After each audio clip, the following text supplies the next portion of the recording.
Yet is wanting more income a bad thing?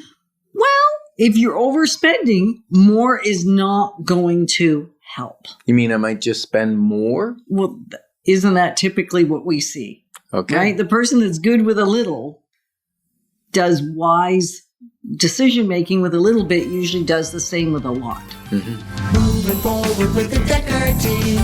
Moving forward together with the Decker team. And so we're excited that we have been able to create for you free access to over 503 episodes where you get insight on real estate, insider tips, building wealth, making amazing decisions both in investing and in life. And the great news is you can get access to them from home, from the office, or on the go. And in this episode, we're just going to discover that there's much, much more to building wealth than doing without. Suffering truly is optional for many of us. Mm-hmm. Yeah. So you used to keep money in the bank. You used to always want a certain amount of money in the bank. Yeah, minimum. I got my minimum standard. Now my minimum's gone up a little bit, but I like a minimum $30K in the bank because then when there's an emergency of car breaking or something I wasn't anticipating, I only have that crisis, whatever that thing is, and there's not so much suffering. And then the other nice thing with it is when you've got that much sitting there, you've got your emergency fund, your cushion all handled, and it also lets the momentary pleasures, if I so choose, not be a hardship and not have pain associated to what might be a joy. If I want to take a friend out for lunch or not so much buy a new sweater because I got lots of new sweaters. You're the sweater guy and the dress guy. Not for you. For me. Actually, I don't buy you sweaters. You buy me jackets and dresses. Mm-hmm. So.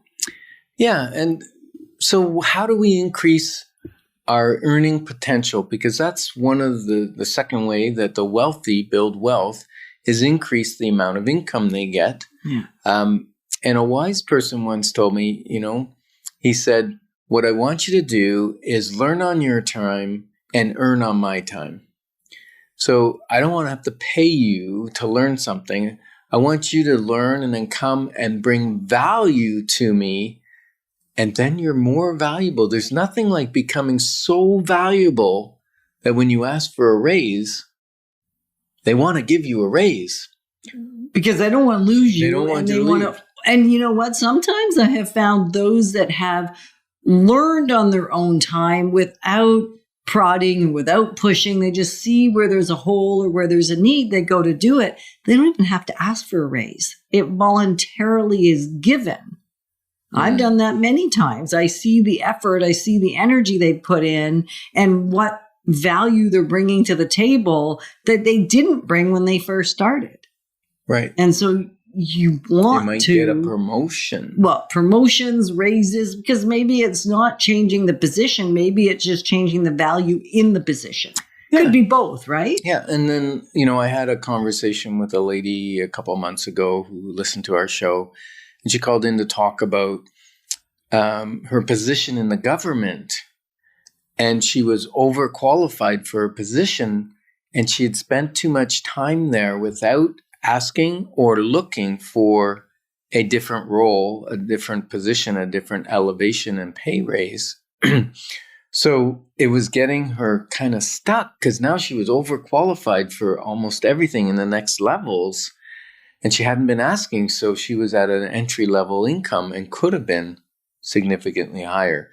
And she broke through the mindset.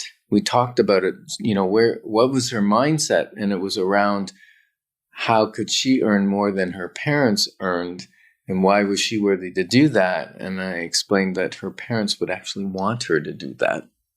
And she had already actually, after hearing the show, applied for a higher position. I haven't heard how it went, but so that was exciting to hear. Right. So sometimes we have to get out of our comfort zone, or almost as I would say it, I get to so often get out of my own way to let those things that could happen for me, even in terms of earning more income or investing in better choices, I get to get out of my own way. Right. We had another person who joined our office, actually.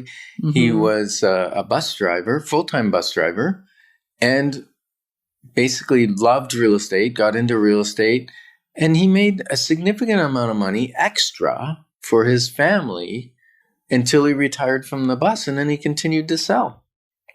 So beautiful thing. Right. So sometimes if you're thinking, well, I don't know that I want 2 jobs, I think that's too hard, maybe a second job is a good solution for a period of time, whether it's to clean up debt that's been ailing you and it's stopping you from being able to invest, or whether it's to build up enough income or money to be able to invest for the first time.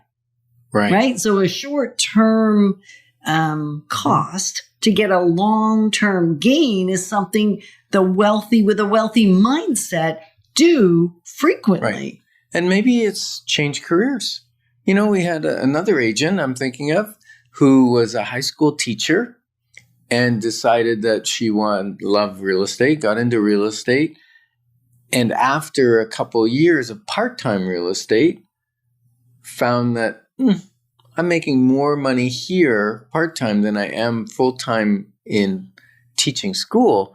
And she, the last couple of years, left her position at school and is working full-time real estate, earning more than double what she was earning. Right. And for her love was the teaching, and she still loves teaching. But now she's simply teaching adults rather than kids. Mm-hmm. Right. So if you're thinking, I need some more information, I need some more insight, you might just want to pick up a copy of the Wealth Formula if you haven't already done that. You can get a Kindle version. I am coercing Ken.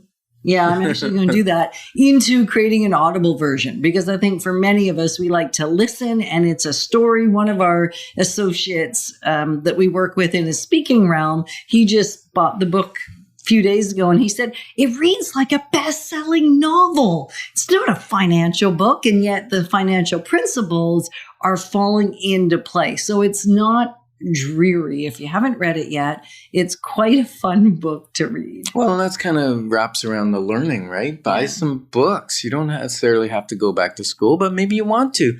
Maybe you want to go to night school and get that degree or diploma that you always wanted, or the next level, you know, your master's or your PhD. You can do that in the evenings while you're working, and that may just increase your future income. Yeah. So challenge. We have a challenge for everybody, don't we? Mm-hmm. Our challenge is spend 1 hour this week. Schedule it. Stop all the distractions. In other words, the TV's off, the computer's off, the phone's not in the room, the door is closed, the family's not coming in. You're going to spend 1 hour with a sheet of paper and a pen and write down different ideas. Brainstorm with yourself about how you can increase your income. And maybe if you have a partner, do that separately and then come together and discuss the different ideas. That's our challenge. So thanks for the privilege of growing alongside you, because we're passionate about helping each other be positioned for generational legacy. Moving forward with the Decker team.